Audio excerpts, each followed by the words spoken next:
हजरत उमर ने खत लिखा, वजीर खजाना से कहा कि गरीबों की लिस्ट बना के भेजो, मैं उन्हें कुछ मेरे पास माल आया है तो मैं बांटना चाहता हूँ। तो वजीर खजाना ने जब लिस्ट बनाई तो चौथे नंबर पे गवर्नर का नाम भी लिखा था। कहने लगे हुजूर मेरा गवर्नर भी बड़ा गरीब है।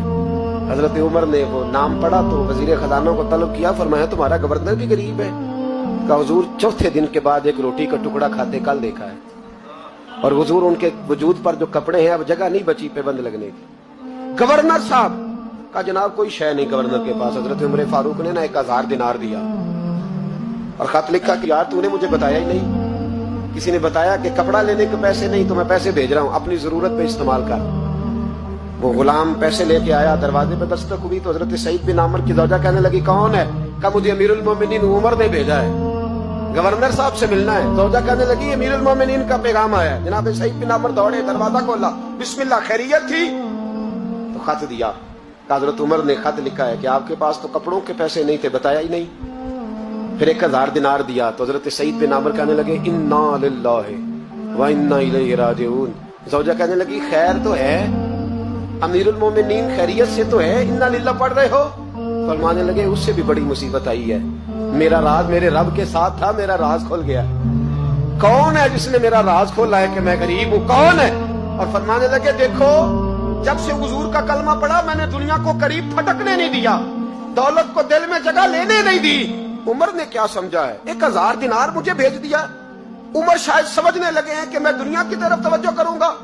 गुलाम कहने लगा हुजूर आपको पता है ना अमीरुल मोमिनीन के जलाल का, तो मेहरबानी फरमाए जात पे इस्तेमाल करे। फरमाया अच्छा चलो ठीक है जात पे इस्तेमाल कर ले।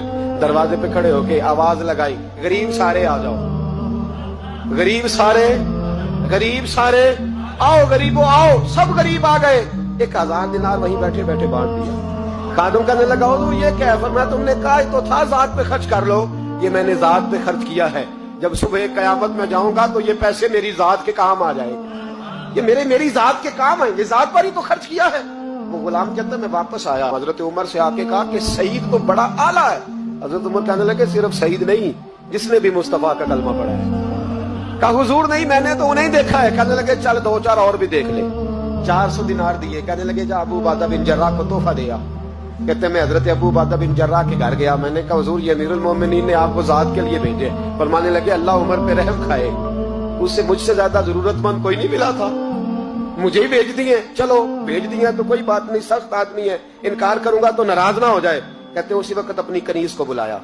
कहने लगे जा 6 उसे दे आ, 5 उसे दे आ, 10 उसे दे आ। कहते बैठे बैठे 400 बांट दिया। मैं वापस आया तो हजरत सैयदना उमर ने 400 और दिया। फरमाया जा माज बिन जबल को दे आ। कहते मैं हजरत माज बिन जबल के पास गया, मैंने कहा अमीरुल मोमिनीन ने आपके लिए भेजे हैं। फरमाने लगे बड़ा अच्छा होता अगर उमर मेरे ईमान का गवाह बन जाता, बड़ा अच्छा होता अगर मस्जिद में बैठ के मेरे लिए दुआ कर देता। ये उसने क्या किया, पैसे भेज दिए। हमारे रसूल ने तो ये चीजें हमारे करीब आने नहीं दी। फरमाया अच्छा आए हैं तो लाओ। दरवाजे पे बैठे बांटने लगे, सारे बट गए तो बीवी ने अंदर से आवाज दी, कहने लगी हुजूर 2 दिनार अगर दे दे तो मैं आपके लिए और अपने लिए एक कुर्ता ले आऊं 2 दिनार। तो फरमाने लगे ओ भली मानस तूने देर कर दी, अब तो सारे बांट दिए, जरा पहले बताती तो दे देता। तो वो गुलाम कहते मैं बाहर खड़ा सुन रहा था, बीबी कहने लगी आपकी मेहरबानी मुझे बहलाए ना, मैं पहले भी कहती तो आपने फिर भी नहीं देने थे, मुझे पता है मुझे बहलाए ना, आप पहले भी कहती तो आप मुझे और रंग में बहला देते। वो शख्स कहता है मैं वहां से चला, हजरत उमर के पास आया, कहने लगे ये किसी और को, मैंने हाथ बांधे। मैंने कहा हुजूर मैंने आजमा लिया है, जिसने भी मेरे रसूल का कलमा पढ़ा है दिल से भी पढ़ा है रूह से भी पढ़ा है, मैंने आजमा लिया है, मुझे किसी आजमाइश की मजीद जरूरत। अपनी सोचों पे दीन को बिठाएं। आप यकीन करें दीन आपको ठंडा कर देगा, दीन आपको सुकून देगा, दीन आपको टेंशन फ्री कर देगा। लेकिन शर्त यह है कि दिल के मुसलमान बनो, रूह के मुसलमान, सोच अच्छी, नजरिया साफ। आजिज़ी वाला बंदा आसान रहता है, तकब्बुर वाला परेशान रहता है। जिसके सीने में बुग़्ज़ होता है उसका कोई दोस्त नहीं होता। जो लोगों से हसद करता है अल्लाह कभी उसे गनी और मालदार नहीं करता, वो हसद में ही जिंदगी गुजारता है। जो दूसरों के बारे में बुरा सोचता है उसको कभी दुआएं नहीं मिलती। दिल और नजर के मुसलमान बनो, अच्छी सोच, अच्छा नजरिया, अच्छी फिक्र, अच्छा जाविया निगाह। बोलो तो